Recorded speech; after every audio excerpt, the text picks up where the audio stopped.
what we've got. He said, I know, I've watched these races, I know how many times there's a big one. He said, I want to finish this race, and now he did it. He's spinning out on the racetrack. Brian Scott, right in the middle of a three-wide situation. He gets it pointed the right direction. The caution comes out. And you see that 40, that's Mike Bliss, a new sponsor coming on board just for this race. And then Brent Raymer, this 85 truck, actually moved up a little bit, and then really Brian had nowhere to go because TJ Bell was coming down. And look, Brian spins out right in the middle of the pack and just drives off. The guy that really got the most damage in that crash was Bliss. There's another view right here. Watch the 11 go to the outside. And watch the 85. Everything's fine, everything's fine. 85 hits a bump, moves up. Scott has to move up, boom. And TJ was coming down at the same time.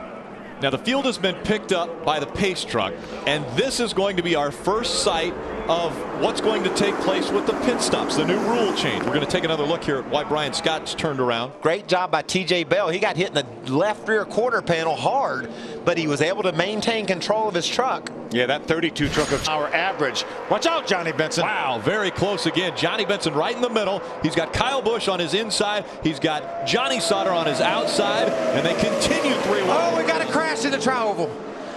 James Busher got turned. Big crash. Oh, and now coming up behind him, we've got quite a few more trucks that are moving into the smoke and can't see where they're going. Johnny Benson, one of those trucks. Ricky Carmichael got hit.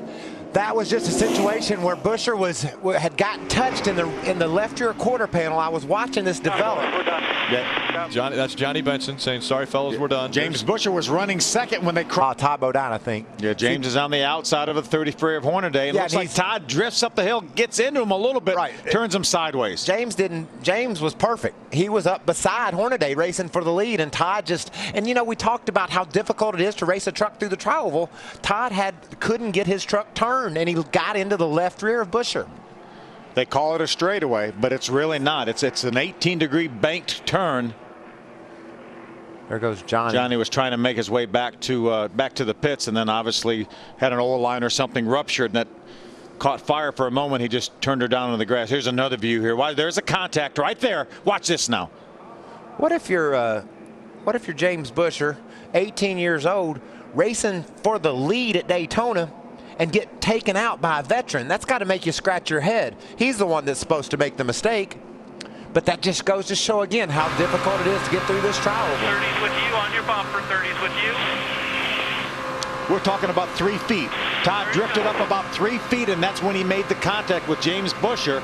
James was trying to side draft off of Ron Hornaday. 4 on your bumper. Be smart here.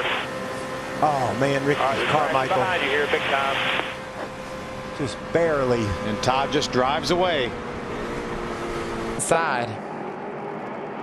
You heard Johnny Sauter. There were 3 of them that have tried to move up top and get a group together. They go, oh, wow. A big hit there for the 85. That was Brent Raymer sliding into the wall. Throttle's hung wide open, too. He's going to hit it again.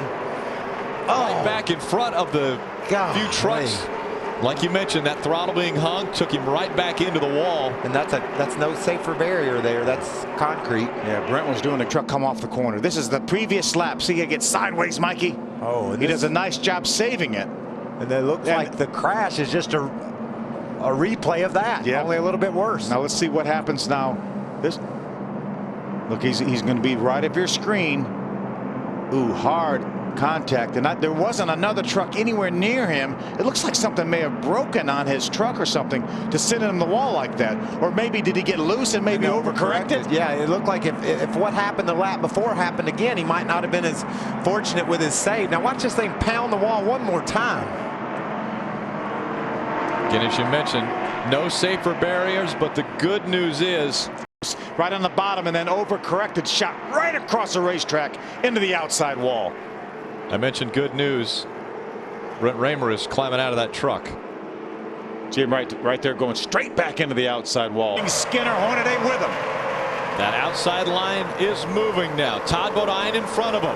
Now let's see what Kyle Busch does. I think Kyle Busch said, I think this is a place. Oh, problems behind him though. The 23, the 24. David Starr involved. The 23 of Jason White. The 14 of Rick Crawford also involved. Gets sideways, runs into the 14 of Rick Crawford, puts him in the outside wall. David Starr had nowhere to go. You know, it looked like he just got loose. Jason White just started to turn just a bit.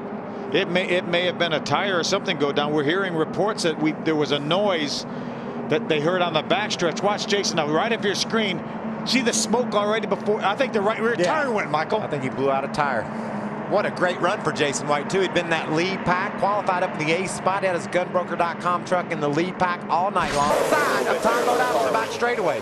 Will Terry make it 3 wide, though, and go for the win himself? Here comes somebody on the outside That's again. J.R. Fitzpatrick out there in the 7. Looks like he's going to try to fall back in line, though, just in front of Taylor Molson. Hornaday's peeking to the outside. He tucks back in. Who's going to make the move? Right now, the 51 of Kyle Busch all over the back bumper. He moves to the outside. Looks like he gets loose. Drops back just a bit. Now as they work their way coming out of turn number 4. A huge lead for Todd Bodine. It isn't enough. Catch him. It isn't enough, is it? Todd Bodine is going to be able to hold up the pack. He'll win again at Daytona. Woo! Wow, what a job by Todd.